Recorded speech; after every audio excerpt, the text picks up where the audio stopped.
Selamat sore adik-adik semua. Apa kabarnya? Pasti luar biasa karena Tuhan Yesus dahsyat menyertai hidup kita sehingga kita ada sebagaimana ada saat sore hari ini. Kita akan beribadah online sore hari ini. Biar kita mau serahkan ibadah online kita ke dalam tangan Tuhan. Tuhan yang menyertai dari awal sampai akhirnya. Kita berdoa ya. Mari kita berdoa. Yesus, kami mau ibadah sekolah minggu online. Tolong ibadah kami sampai selesai. Yesus, haleluya, amin. Mana hitungannya? Bapak akan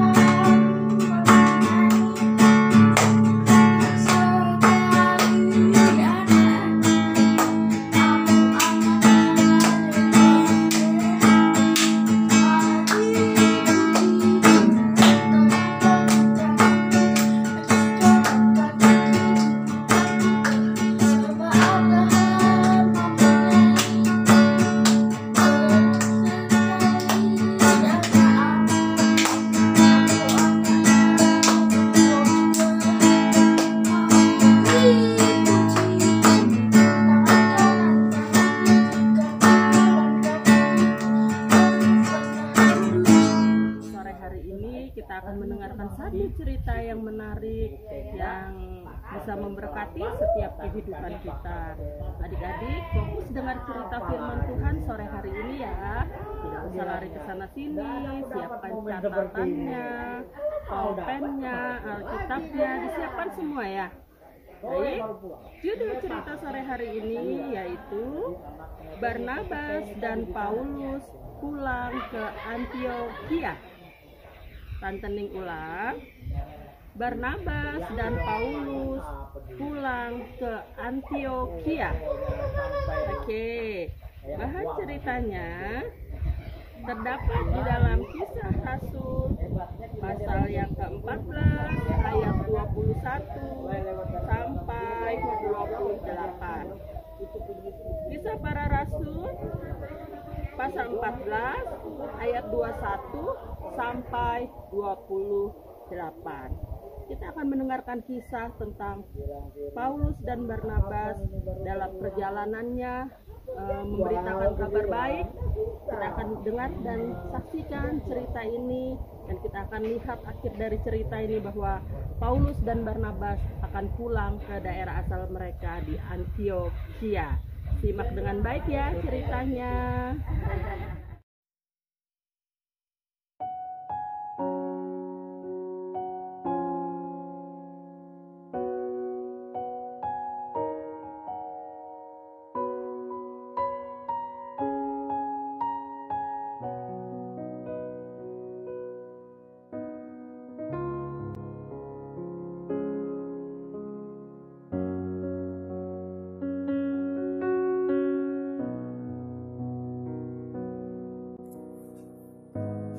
Paulus memulai perjalanannya dari Antiokhia, kemudian ke Siprus.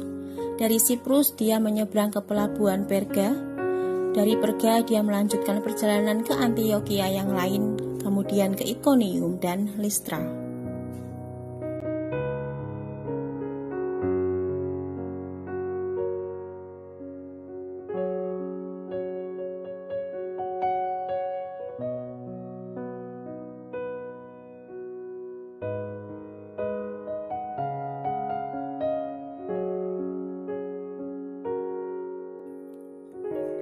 Di Listra, Paul dan Barnabas bertemu dengan seorang laki-laki yang sudah lumpuh sejak lahir. Paulus menyuruh orang itu untuk berdiri tegak.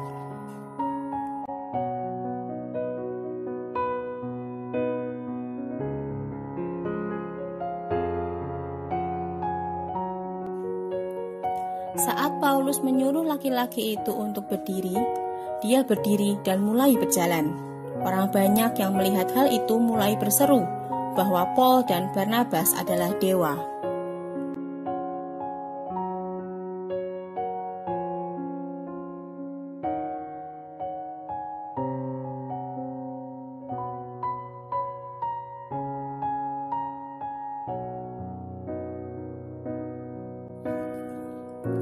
Orang banyak itu menganggap Barnabas adalah dewa Zeus dan Paul adalah dewa Hermes. Mereka membawa lembu dan rangkaian bunga dan menawarkan korban persembahan kepada Paulus dan Barnabas. Dengan terkejut, Paul dan Barnabas berkata,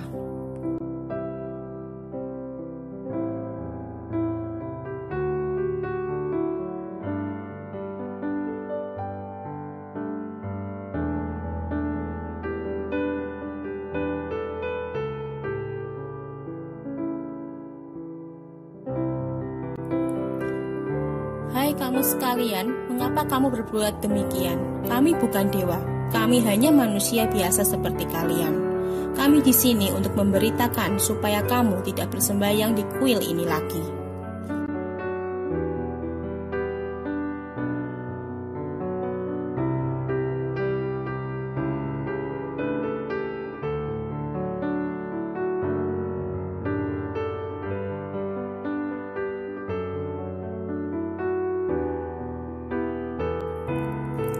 Berbaliklah kepada Allah yang hidup yang telah menjadikan langit dan bumi, laut dan segala isinya.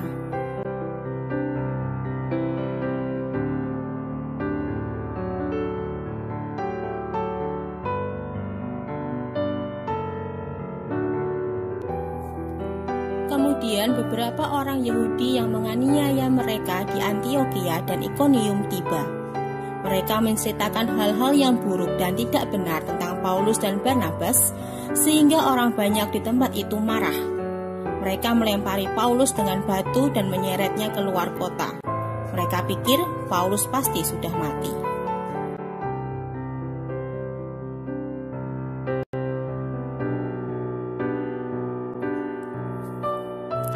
Tapi Barnabas dan beberapa orang percaya mengelilingi Paulus dan berdoa untuknya. Paulus bergerak, ia masih hidup. Tiba-tiba dia bangun dan bisa berjalan walaupun seluruh tubuhnya sakit dan penuh luka. Tuhan Yesus yang memberi kekuatan kepada orang yang lumpuh sehingga ia bisa berjalan, sekarang Tuhan juga melakukan hal yang sama kepada Paulus. Kali ini Paulus tidak melarikan diri, ia tetap kembali ke kota Listra. Keesokan harinya, Paulus dan Barnabas pergi ke kota Derbe.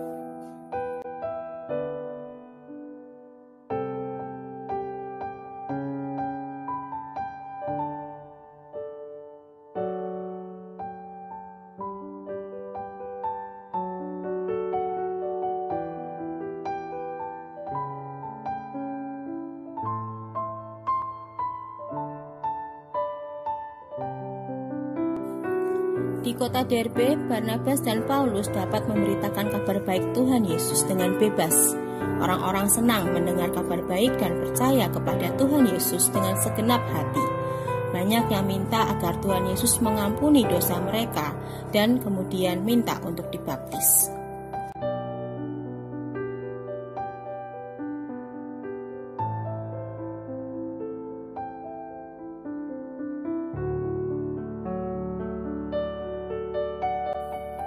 Dengan mendengar firman Tuhan dan berdoa bersama-sama, gereja Tuhan Yesus terbentuk di kota Derbe. Kemudian Tuhan menunjukkan kepada Paulus dan Barnabas untuk kembali ke Antiokhia, karena mereka pasti juga ingin mendengar apa yang Tuhan lakukan melalui penginjilan mereka. Dalam perjalanan pulang, Barnabas dan Paulus mengunjungi orang-orang Kristen di Listra, Ikonium, dan Antiokhia. Pertama-tama, Barnabas dan Paulus pergi ke kota Listra, di mana orang-orang merajam Paulus dengan batu. Betapa senang orang Kristen melihat Paulus sudah sehat kembali. Lalu Paulus mengajar orang Kristen di Listra bahwa Tuhan Yesus menderita untuk kita. Jangan terkejut kalau sebagai murid Tuhan Yesus, kita juga mengalami kesulitan. Tuhan Yesus menyertai kita dan Ia menguatkan kita. Maka kita bisa bersukacita dalam penderitaan.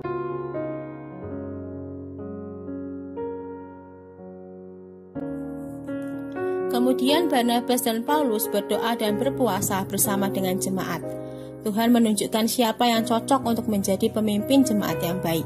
Kemudian mereka berdoa untuk pemimpin jemaat yang baru dan meminta mereka untuk memelihara gereja Tuhan Yesus di Listra. Mereka meminta jemaat gereja untuk menghormati dan mematuhi pemimpin mereka.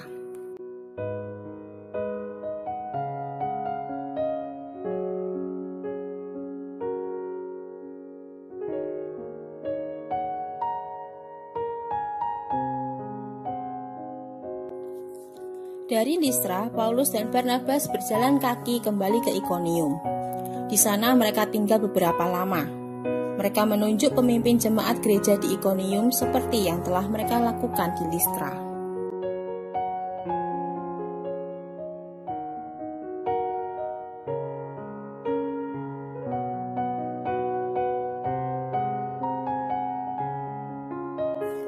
Dari Ikonium, Paulus dan Barnabas berjalan kaki ke Antiokhia. Jemaat di Antiokhia senang bertemu mereka. Jemaat menceritakan bagaimana gereja mereka telah bertumbuh, dan Paulus serta Barnabas juga menunjuk pemimpin jemaat mereka dan berdoa untuk mereka. Sekarang tiba saatnya untuk pulang ke Antiokhia. Barnabas dan Paulus menuruni gunung ke kota pelabuhan Perga dan berlayar ke Antiokhia.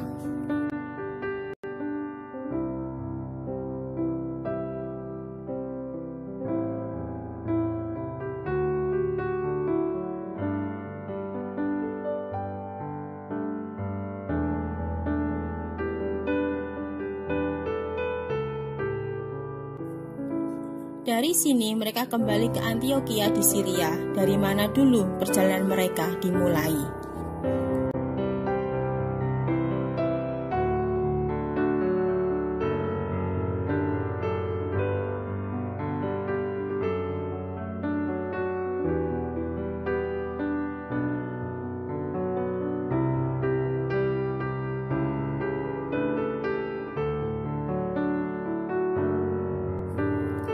Paulus dan Barnabas memanggil jemaat di Antiokhia dan mengumpulkan mereka. Apa yang akan Paulus dan Barnabas ceritakan kepada jemaat di Antiokhia? Apakah betapa sukarnya perjalanan mereka? Atau betapa hebat penderitaan mereka? Bukan, mereka menceritakan segala sesuatu yang telah Tuhan Yesus lakukan melalui mereka. Banyak orang Yahudi yang belum pernah mendengar tentang Tuhan Yesus sekarang percaya padanya dan dibaptis. Mereka juga menceritakan tentang gereja yang baru di Derbe, di Listra, di Ikonium, dan di Antiokhia yang lain. Jemaat di Antiokhia memuji Tuhan atas apa yang telah diperbuatnya. Mereka juga berdoa bagi orang Kristen yang baru dan agar Tuhan menolong masing-masing gereja untuk bertumbuh. Barnabas dan Paulus tinggal agak lama bersama orang Kristen di Antiokhia.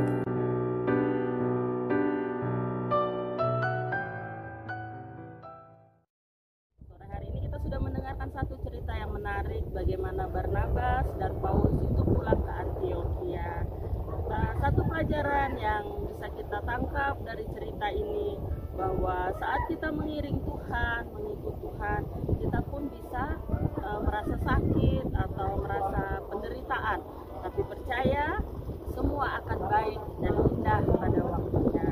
Saat kita memberitakan kasih Tuhan, memberitakan kebaikan Tuhan, mari kita tetap semangat apapun yang menjadi tantangan dan rintangannya, dan percaya Tuhan akan menyertai setiap hidup kita, dan hidup kita pasti akan menjadi berkat bagi banyak orang. Puji Tuhan, cerita sore hari ini sudah selesai.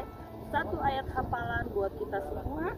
Ayat hafalannya pendek dan kita semua harus wajib hafal. Ya, ayat hafalan ada terdapat di dalam Mazmur pasal 9 ayat 2b. Kata-katanya, aku mau menceritakan segala perbuatanmu yang ajaib. Tantening ulang ya. Mazmur pasal 9 ayat 2b. Aku mau menceritakan segala perbuatanmu yang ajaib. Puji Tuhan, demikian renungan atau cerita sekolah minggu buat kelas tengah sore hari ini. Tante percaya kita semua diberkati dengan firman Tuhan, dan mari kita menjadi saksi Tuhan dimanapun kita berada. Haleluya, shalom semua, bye. Teman-teman, sebelum kita mengakhiri ibadah kita, mari kita satu hati di dalam doa. Tuhan Yesus, terima kasih Tuhan sudah menjaga kami dari awal, pertengahan, sampai akhir Tuhan. Terima kasih Tuhan, berkati kami Tuhan. Kami akan menutup ibadah kami Tuhan hanya di dalam nama Tuhan Yesus Kristus. Haleluya. Amin. Bila